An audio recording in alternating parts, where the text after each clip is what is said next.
Okay, welcome to Rotary. We'll start the way we always do with a four-way test. Of the things we think, say, or do, is it the truth? Is it fair to all concerned? Will it build goodwill and better friendships? Will it be beneficial to all concerned? And is it fun? Absolutely. Mary Dunham, I saw that you were on. Do you care to lead us in prayer, please?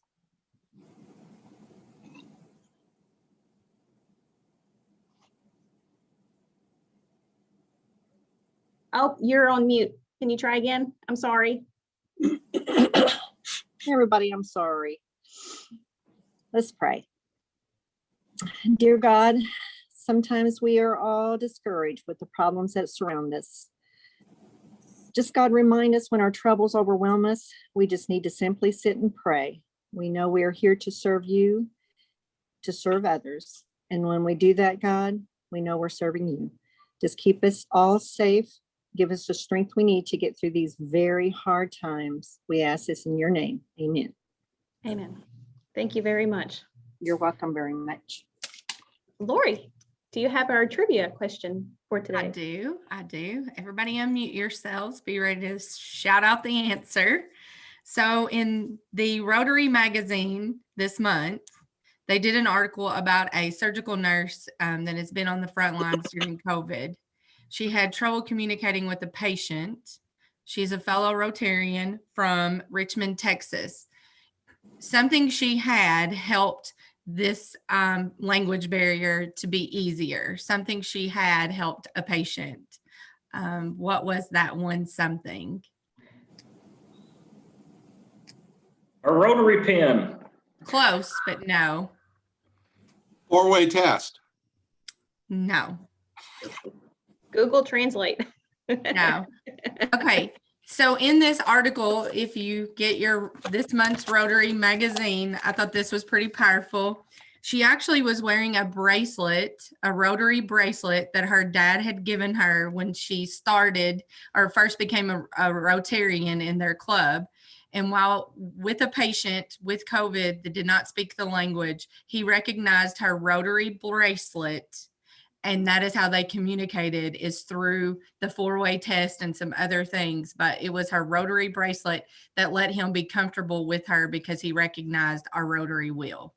Thought it was pretty powerful. Awesome. Thought I'd share that with the club today. If you get a chance, read that article. Wonderful. You. Thank you. All right, Mr. Alex, do you care to introduce our member spotlight? Sure. Good afternoon, President Amber and fellow Rotarians. We're continuing on with our member spotlights today, and we have another great Rotarian, Mr. Ray Nix. So, Ray, I'll pass it over to you, and you can tell the club more about yourself and why you joined Rotary. All right, this will be somewhat interesting, maybe not. Good afternoon, Rotary members and guests. My name is Ray Nix, and a little background, I'm heading into my fourth year serving the public as a code administrator for the City of Henderson's Code Enforcement Division. I hold a Kentucky Certified Building Inspector license through the Kentucky Department of Housing, Building, and Construction. My work role requires wearing a lot of hats like many of you do. Some of the hats that I wear, I review and approve residential and commercial construction plans. I approve and issue building permits, perform building inspections, answer, interpret, enforce city zoning codes and ordinances. I oversee the property maintenance codes, oversee the community development within our division, and then also collaborate with city staff and the Planning Commission and local utilities on potential new developments. So that's the fun part, is to collaborate with other departments within the city to move new developments forward to actually fruition. So that's been probably one of the funner parts of the job, is to move projects forward, since I'm kind of a project guy anyway. A little more about me. I'm a native of Hood River, Oregon, which is a small town east of Portland, right next to the Columbia River in the middle of the Cascade Mountains. I received a Bachelor of Science degree from Western Oregon University and went on and got a Master's degree of Science from Oklahoma State University. And after college, I moved to Evansville. I had an uncle that was in the commercial construction business, and that's kind of where I I landed and got my start, and subsequently moved to Henderson and have spent 40 plus years in the construction industry.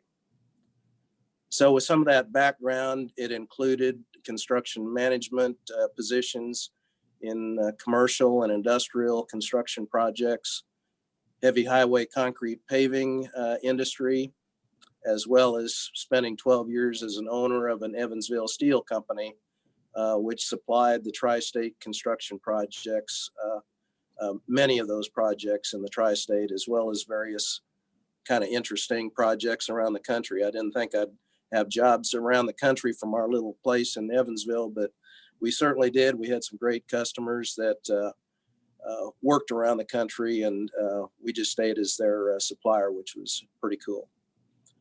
My wife, Karen Dimplewolf Nix, who is Tommy Dimplewolf's sister and C. Tom's aunt, and I celebrated our 36th anniversary this past Valentine's Day. We have 2 adult sons, Justin and Joey King, and 2 adolescent half-sister Australian Terrier dogs at home, Clover and Ivy. Oh, it's almost time for me to head home right now and check on them. Okay, moving on. Hey, Brad Parrott, a Rotary member, has been our CPA for many years. And in the past, he would come over and be working with us on the books, and would occasionally mention, he said, "Ray, you need to join Rotary." And then finally, about 12 years ago or so, my brother-in-law, Tommy Dimplewolf, asked me to be his guest at Rotary for a Thursday lunch, and I agreed. And of course, Tommy, being the great salesperson that he is, well, I became a member. Didn't take much arm turning, however.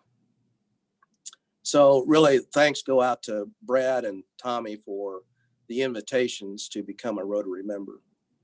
And then just to wrap up things, within the community, I've enjoyed serving on various leadership roles at my church, First United Methodist, serving on various community boards and committees, and in my work role with the city of Henderson, while striving to achieve service above self. So I'm glad to be a Rotarian and can't wait for us all to be able to meet again in Normal here in the near future. So thanks a lot. Absolutely. Thank you very much. So I must have your member date wrong if you've been a member for 12 years. So I apologize for having that wrong. No, I was probably visiting 12 years ago. So. Well, good. Well, then your 7-year anniversary is coming up at the end of March. And Okay. I will tell you this, I have never met, and I didn't know this about you, I've never met anybody who else had an Australian Terrier, and one of my puppy dogs is an Australian Terrier. So I'll have to get stories about how bad your dog are compared to mine.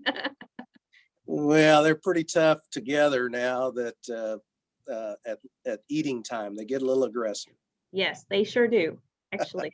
Well, good. Thank you for joining us today. All right, enjoyed it. Thank you. Just a reminder, tonight we have our happy hour. The link was at the bottom of the Zoom link sent out today. It's at 5 o'clock. And grab a drink and click on the link and have a good time. So hope to see you tonight. Thank you, Eric and Alex. You guys have been supporting us very much on that. Upcoming programs, just a reminder, next week we are meeting on Tuesday via Zoom instead of Thursday because it's a joint meeting with a few Evansville clubs. And the explanation of what it's about is coming out on Monday in that meeting invite that I sent. But it's regards to Talent 2025 and just talking about the resources around the tri-state with these clubs. So it's going to be a good meeting.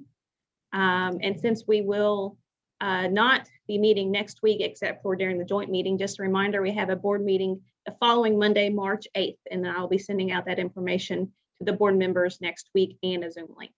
So that's all I have. Let me check to make sure I haven't missed anything on our announcements. The board did on Monday decide all the grant recipients, and that press release will be going out next week, and we'll get in contact with all the agencies and nonprofits who are recipients. So that'll be coming out next week.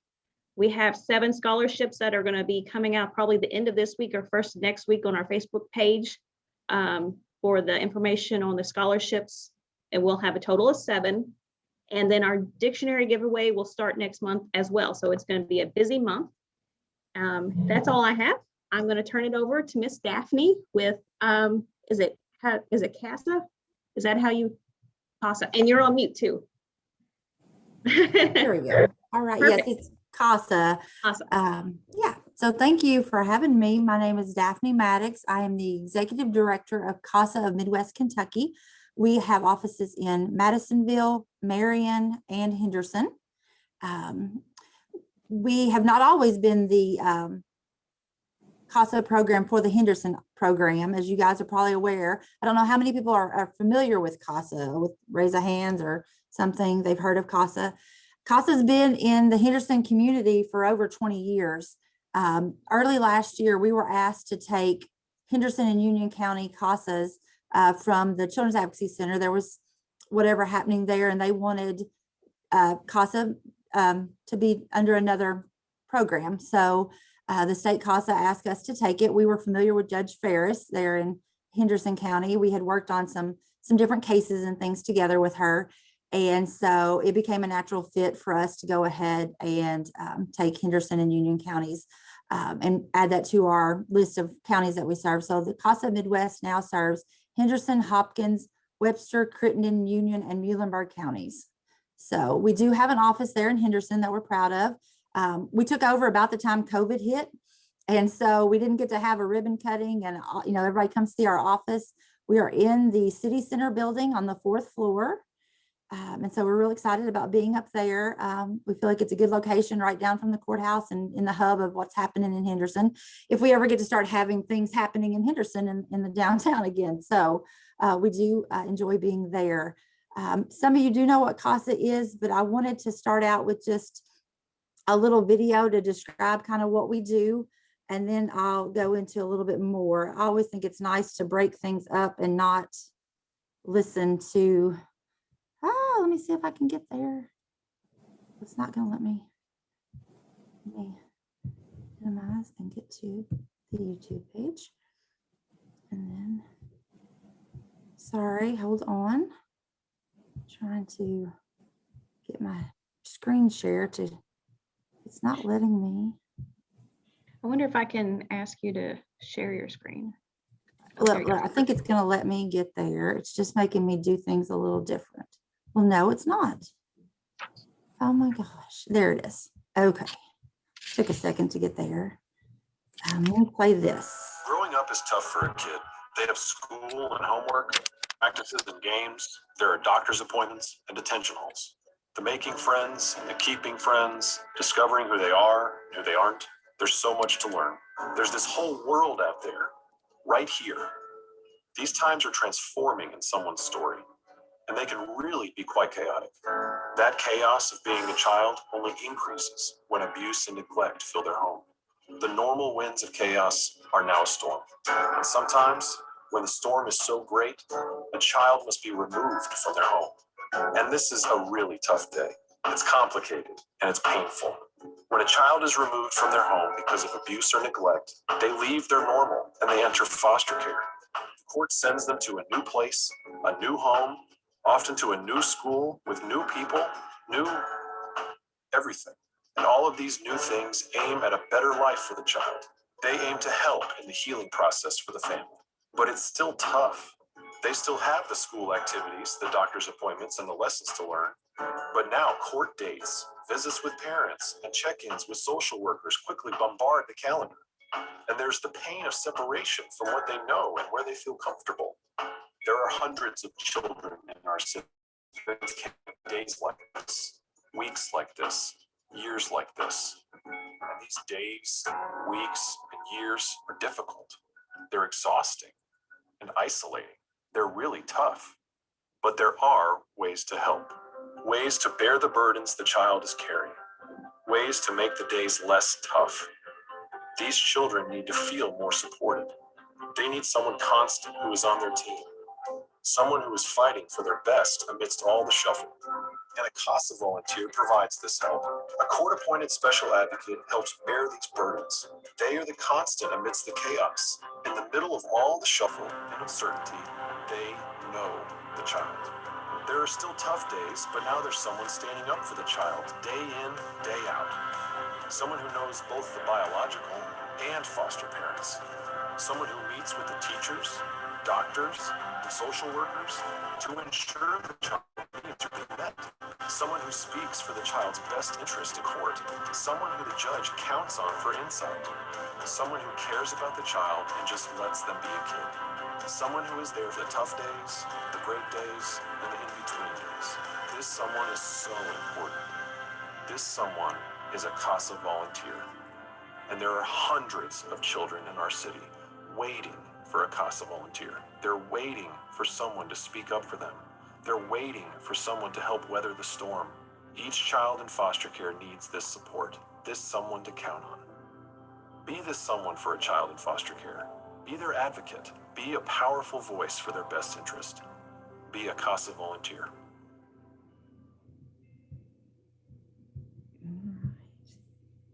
I always think that video does a good job of putting into perspective what a CASA volunteer does. Sometimes it's hard to describe because CASA volunteers are volunteers. They're exactly that. They come to the CASA program wanting to help kids.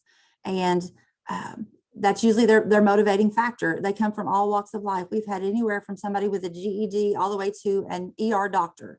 So we've had the gamut of people with experience. And each person brings something different to the table. As you heard, it's the job of the CASA volunteer to learn everything they can about that child. Our volunteers have one case at a time. If they want an extra one, sometimes we'll give them a second one if the first one's going well. But generally, they have one family that they're working with, one set of kids. And it's their job to learn everything they can about that. I tell people it's kind of like you would want to know about your own children. How are they eating? How are they sleeping? How is school going? Is there anything that they need? Do they need to see a counselor or a therapist? What is it that we can provide to these kids to help them get over this hurdle that they went through? The volunteer meets with the parents. They meet with the foster parents or the relative that the kids are placed with and gather information that way. They also, what we found during COVID is the volunteers have been instrumental educationally too. This has not been always the primary focus of CASA, but we've noticed that with our kids learning remotely, there's not been a lot of eyes and ears on the kids. They're not going to school. A lot of them are virtually learning all the time and nobody's seeing these kids. So a lot of times kids are dropping through the cracks. So we communicate with the school, we communicate with the kids. We try to find out if there's resources. A lot of the schools were doing small groups.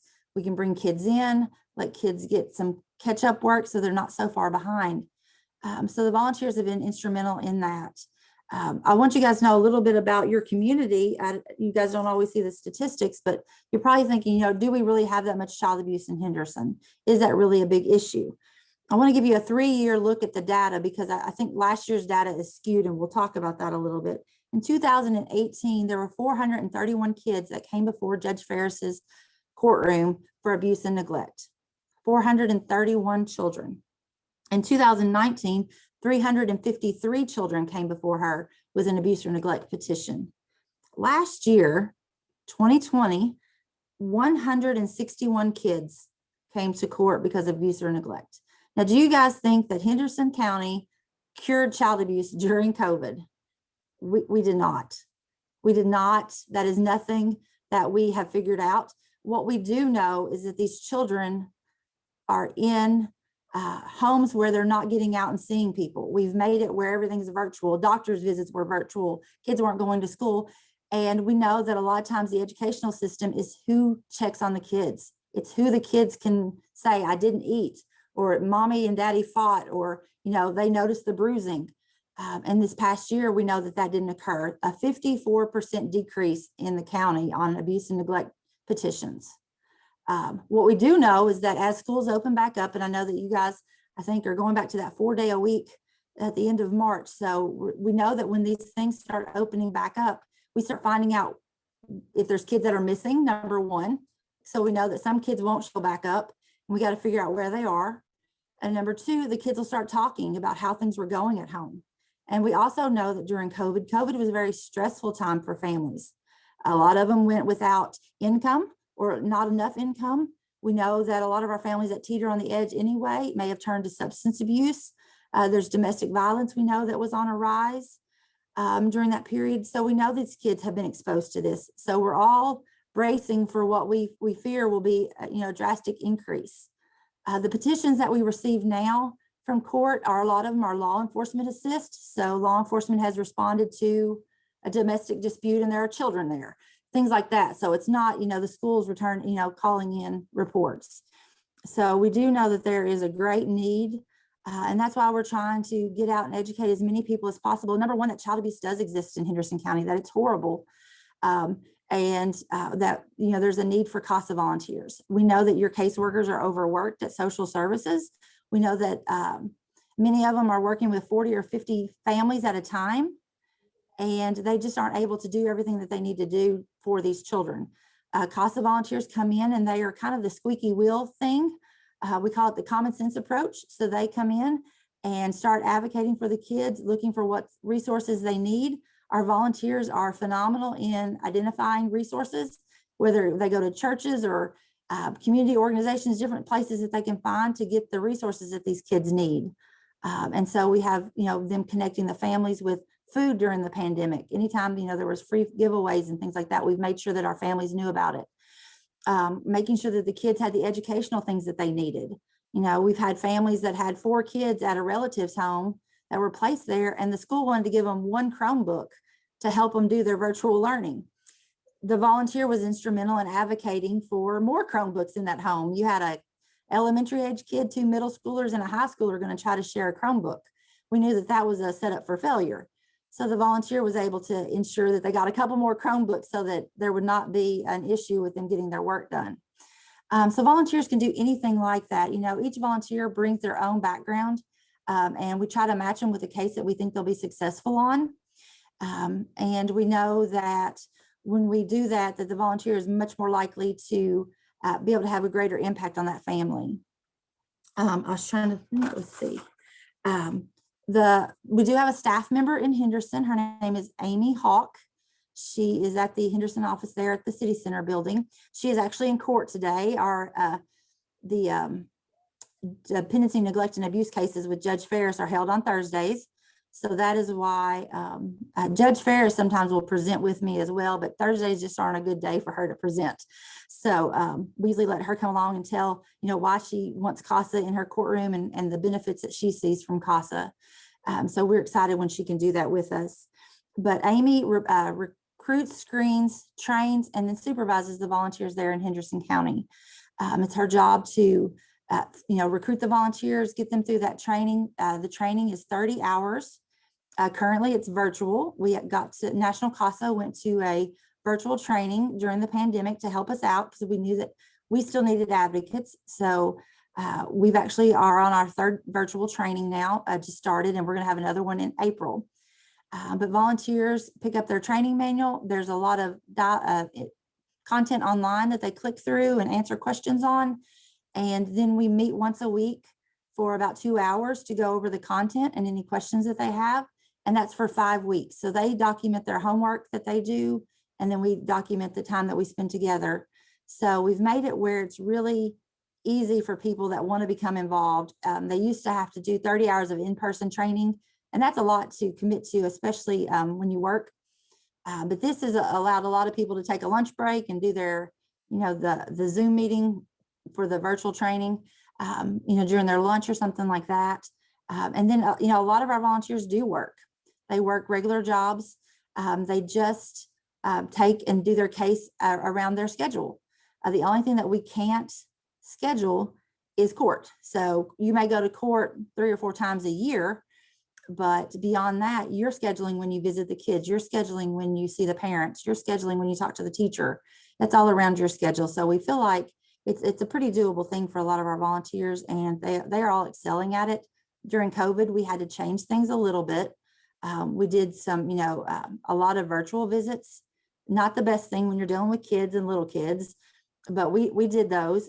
We also do a lot of social distance visits with masks because we want to be able to lay our eyes on our kids and make sure that they're okay and if there's any needs. So we do that a lot. So, our volunteers are out there. They've not missed a beat. In Henderson County, 9 volunteers represented 32 kids last year.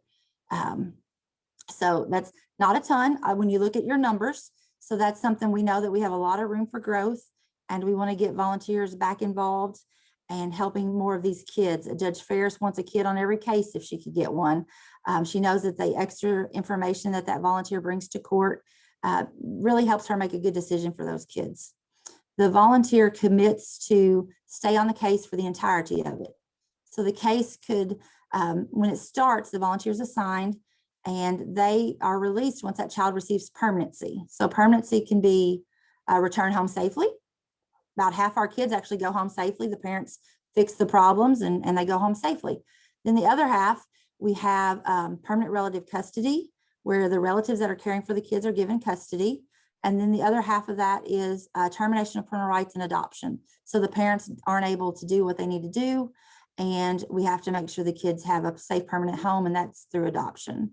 So the volunteer stays involved the entire time. A lot of times they're the only constant person in that child's life during that whole case. Caseworkers change all the time. They leave social services, they get reassigned. Attorneys, sometimes are changed. Their relatives and their placements are changed. So that volunteer being there from the beginning of the case to the end of the case is really something consistent for that child to be able to count on somebody. And that's one of our goals for them. And then lastly, the ways that you can help CASA. There are numerous ways. We're slowly getting the word out that we're the CASA program that has Henderson County. After Henderson County having CASA for over 20 years at the Children's Advocacy Center, it changes things, when we become the new caretaker of this CASA program. So really getting the word out of where CASA is and how we're involved now is one of our things that we've been trying to do. COVID has made that very difficult. So we're slowly trying to get around and get that taken care of. So that's one of the ways you can do is help. You can go to our Facebook page, CASA Midwest Kentucky, and you can like our page and share our information. And we'd be happy for you guys to do that. Also, you can become a CASA volunteer. As you've heard me talk today, we have a desperate need for volunteers in all of our counties. We would love for anybody that has any questions to give us a call, and we'd be happy to answer questions. We have a CASA 101 that's actually occurring on this Monday. We have it at noon and at 4 o'clock for anybody. They just have to tell us that they want to come, and we'll send them a Zoom invite. And they can sit on a little 30-minute meeting about what CASA is and how they can become involved. Finally, you can also donate. CASA is a nonprofit 501c3, so we're a nonprofit agency. And we actually are kicking off one of our big fundraisers for the year. It's a CASA month of giving. It's the whole month of March. Each of our board members are charged with doing peer-to-peer fundraising. And we have a Better Unite site that'll be posted on our Facebook page for people to join and try to help us raise money. As you know, grants are great, but grants don't cover everything. And so our fundraising is where we help try to meet all the extra needs that we have when it comes to things that grants won't pay for, like insurance and all those fun things that everybody likes to talk about. So we have to have the fundraising to be able to cover all of our expenses and a lot of our PR and things like that to help recruit and train more volunteers. So if you guys want to check out our Facebook page and see all that, we also have a website, midwestcasa.org, and it has a lot of good stuff on that as well. I don't know if anybody has questions. Yes, thank you. Yes, so that's our info session on Monday. We do them every month. The first Monday of each month, we try to have an info session. You don't have to attend an info session. If you want to know more information and that's not a good time for you, feel free to call. Our staff will be happy to answer any questions that we can anytime. Any questions? I seen a hand go up, but I don't know if that was a question. No. Then I must have did a really good job answering all those questions. You actually answered the questions that I had written down while you were talking. So I was going to ask how long the training was and how many volunteers do you have in Henderson? If you could, how many more would you want? I'm curious, for Henderson? At least 20 more volunteers. Oh, wow. Well, good luck. Yeah. And thank you for what you do for the kids. It's amazing. Yes, thank you so much.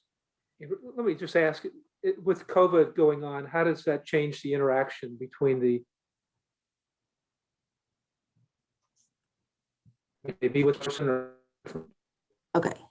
I didn't hear your whole question. I heard Oh, with sorry. COVID, how does that change the interaction? I'm sorry. Just the impact that COVID's had on the interaction between the advocate and the child. Yes, our volunteers have been phenomenal. We've had to teach some of them about Zoom and Google Duo and all of those other kind of apps that you can use to do some virtual learning. It's easier if they've already had a relationship with the kid prior to COVID hitting, because you calling up a kid you don't know and trying to establish rapport is really difficult. But we did assign some new cases during COVID. We had advocates wanting a case, and we assigned them. We felt like kids needed an advocate. So we did social distancing. So everybody wore masks. Before it turned 0 degrees outside, we did a lot of porch visits. Our volunteers got together activity packs. We did about 3 different activity pack drops during the year because we know our kids were going crazy at home and not being able to get out and do a lot. So we ordered stuff off the internet, some activities, scratch things, stickers, different little activities that they could sit and do. And we did that. And now our advocates, are continuing with the masking. A lot of ours are getting the immunizations and things like that because they want to continue moving forward and being able to advocate for their kids. It also changed court, as you guys probably know. Court is virtual. So this looks a whole lot like what court looks like. So it's changed a lot of things about how we do. I think Judge Ferris has said she likes some of the things that it's helped her do. She can do court from her living room if she needs to now. When the snowstorm hit, you can still have court. You can't get to the courthouse, it's okay. So we've learned that we can do things a little bit differently. It has actually helped the CASA volunteers too, so they don't spend their whole day sitting in court sometimes. Now, you can get called in when it's your turn and in and out, so it's not as lengthy a process. But I think the advocates overall have said that it's okay. It's not the way they want it to be, but they've made it work.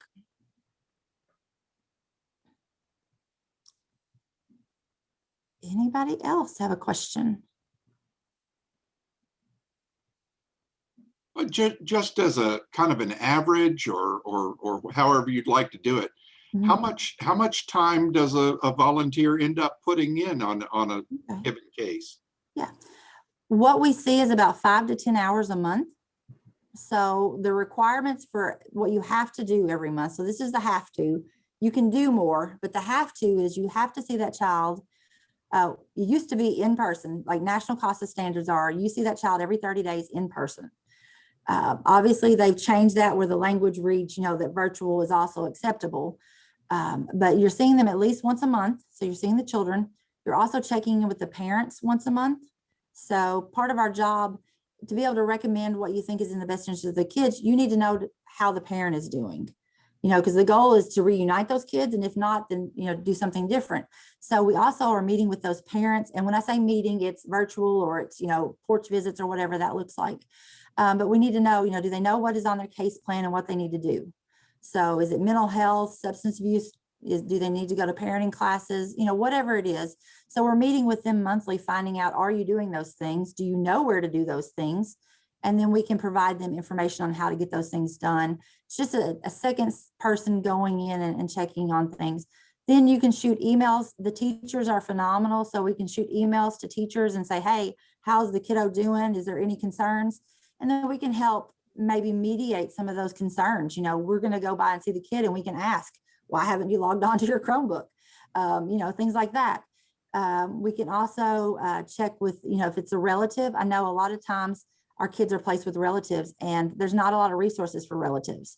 So we spend a lot of time trying to find additional resources, whether making sure that they're signed up for any financial benefits that they can, or if it's, finding other, ways to get the kids clothes or get extra food or, those kind of things. So the volunteers are kind of that little resource person as well. So usually 5 to 10 hours a month kind of encapsulates all of that. It also gets complicated. If you have one little drug baby that comes from the hospital with a mom and a dad, and that's it, that's going to be a really simple case. Now, if you have 4 kids, 3 dads, 2 moms, and they're living with grandma, 2 of them are, and the other 2 are in foster care, you can see where that one would probably be a little more time consuming. So, but we usually say 5 to 10 hours.